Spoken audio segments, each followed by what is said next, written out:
प्रिय भक्तों, आज हम धर्म क्यों जरूरी है जीवन में मनुष्यों के, उसके ऊपर थोड़ी सी हम चर्चा करेंगे। इसके माध्यम से हम ये जानने का प्रयास करेंगे कि मनुष्य की जो प्रवृत्ति भोगवादी हो गई है, उसके जीवन में धर्म का क्या महत्व है, धर्म का हमें पालन क्यों करना चाहिए और धर्म के पालन के साथ साथ हमें ईश्वर आराधना में कैसे तल्लीन होना चाहिए, उससे संबंधित जो विषय वस्तु है उस पर आज हम चर्चा करेंगे। तो आइए शुरू करते हैं कि धर्म मनुष्य के लिए क्यों जरूरी है। तो सबसे पहले हम इस बात को जान लें कि धर्म क्या वस्तु है, धर्म की परिभाषा क्या है। धर्म की परिभाषा का मतलब है कि धर्म की एकदम सटीक व्याख्या, और वो सटीक व्याख्या क्या है कि धर्म उस गुण को कहते हैं, किसी भी वस्तु या मनुष्य के उस गुण को कहते हैं जिसे उससे अलग ना किया जा सके, उसको धर्म कहा जाता है। धर्म जैसे अग्नि का धर्म है प्रकाश देना और गर्मी प्रदान करना, ऊष्मा प्रदान करना, ये अग्नि का धर्म है। इसी प्रकार से चीनी के अंदर से हम मिठास, चीनी का धर्म है मीठा होना, मिठास। तो हम जिस प्रकार से चीनी से मिठास को अलग नहीं कर सकते, उसी प्रकार से हम अग्नि से ऊष्मा और प्रकाश को अलग नहीं कर सकते। तो इसे हम धर्म कहेंगे इन दोनों वस्तुओं का। तो मनुष्य मात्र का धर्म क्या है? प्रिय भक्तों, मनुष्य मात्र का धर्म है कि हम सेवा के लिए बने हैं।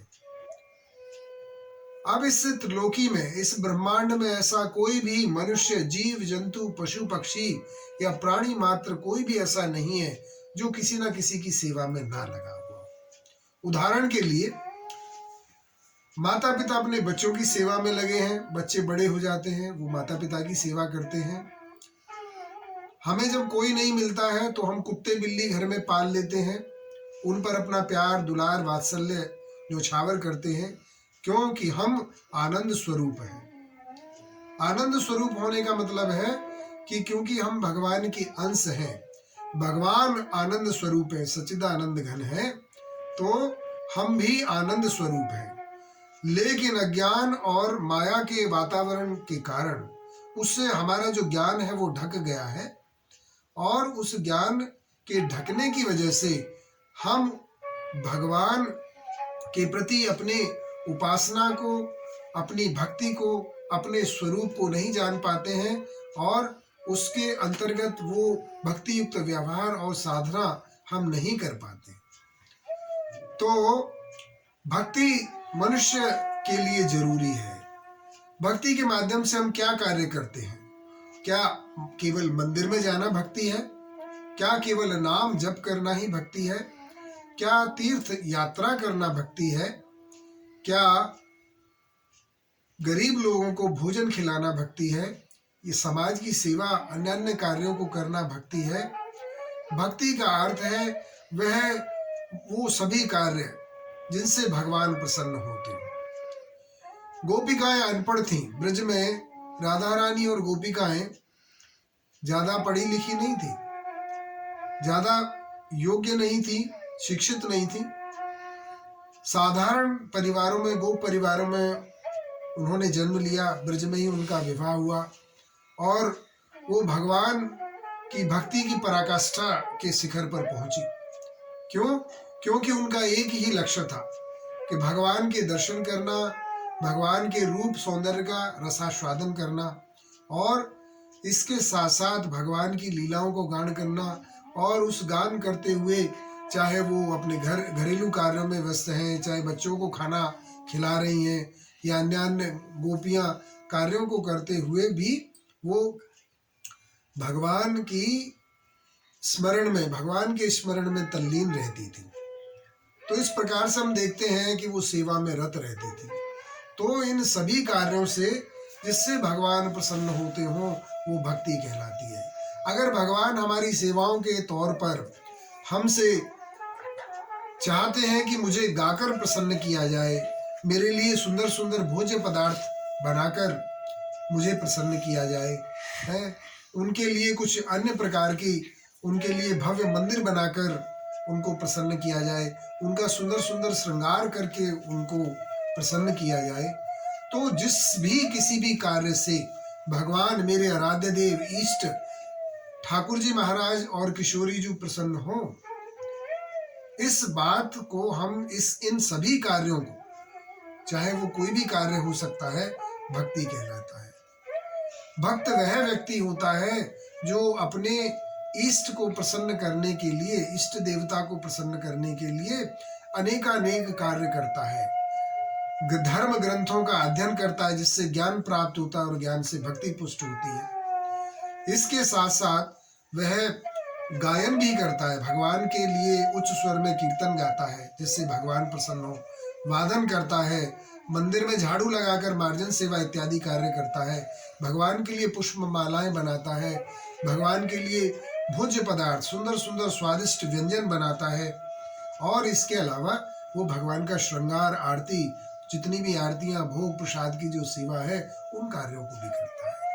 तो 24 घंटे भगवान की सेवा में रत रहना ही भक्ति है, वही धर्म का मूल है।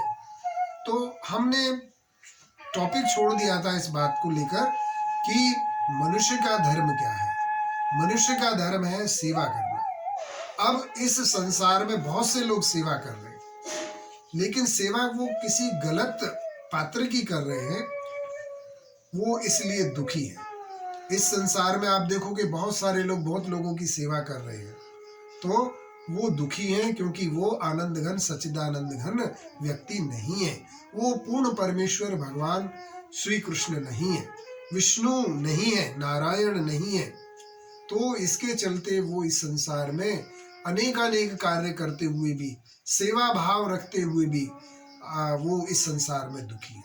आप देखते हो बहुत सारे जो धनी लोग हैं, वो गरीबों को भोजन खिलाते हैं, उन्हें वस्त्र दान करते हैं, और भी अनेक प्रकार की सेवाओं में वो रत रहते हैं, जिससे समाज के लोगों का, दरिद्र नारायण का भला हो, उनकी भलाई हो जाए, तो वो भी सेवा है। लेकिन उसका ये पुण्य कर्म की श्रेणी में आता है, ये भक्ति की श्रेणी में नहीं आता है। पुण्य कर्मों से आपको उसका फल भोगना पड़ता है, पुण्य कर्म भी आपको बंधन में बांधते हैं, परंतु भक्ति आपको मुक्त करती है।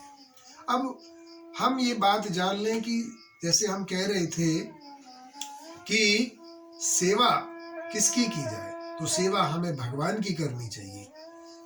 तो भगवान चूंकि आनंद घन है, सच्चिदानंद घन है, तो आनंद के समुद्र है, सागर है, महासागर है, तो जब आनंद के पात्र की हम सेवा करेंगे, ठाकुर जी की सेवा करेंगे, तो उसका परिणाम ये होगा कि हम भी उनकी तरह प्रसन्न हो जाते हैं। भगवान को कभी आपने मंदिर में दर्शन किया हो, किसी चित्र में देखा हो, भगवान बड़ी प्रसन्नता के साथ मुरली बजाते हुए राधा रानी और गोपियों के साथ खड़े दर्शन होते हैं। क्या कभी वो डिप्रेशन में दिखाई पड़ते हैं? क्या कभी उनको उनके चेहरे पे उदासी झलकती है? क्या वो बूढ़े व्यक्ति के तौर पे दिखाई पड़ते हैं? नहीं, उन पर कालक्षेप नहीं होता है। उनको ये माया से संबंधित जो जीवों को प्रभावित करता है, ये 3 प्रकार की त्रिगुणमयी माया जो है, वो जीवों को अनेकानेक कष्ट देती है, लेकिन भगवान पर उस माया का कोई प्रभाव नहीं पड़ता, क्योंकि मायापति है भगवान कृष्ण जो है, वो मायापति हैं, जिसके चलते भगवान पर किसी भी प्रकार के इन मायावी गुणों का कोई भी प्रभाव नहीं पड़ता है। तो हमें सेवा किसकी करनी चाहिए? भगवान की। अब भगवान कौन है, ये बड़ा एक प्रश्न है, उसको हम अगले वीडियो में डिस्कस करेंगे कि भगवान कौन है और भगवान से हमारा क्या संबंध है, जीव कौन है, उसको भगवान के संबंध में कैसे व्यवहार करना चाहिए। हम एक सीरीज प्रारंभ कर रहे हैं, जिससे कि आपको धर्म से संबंधित आधारभूत जो जानकारी है, वो ज्ञान हम सभी सनातन धर्मावलंबियों को प्राप्त हो। जय जय श्री राधे।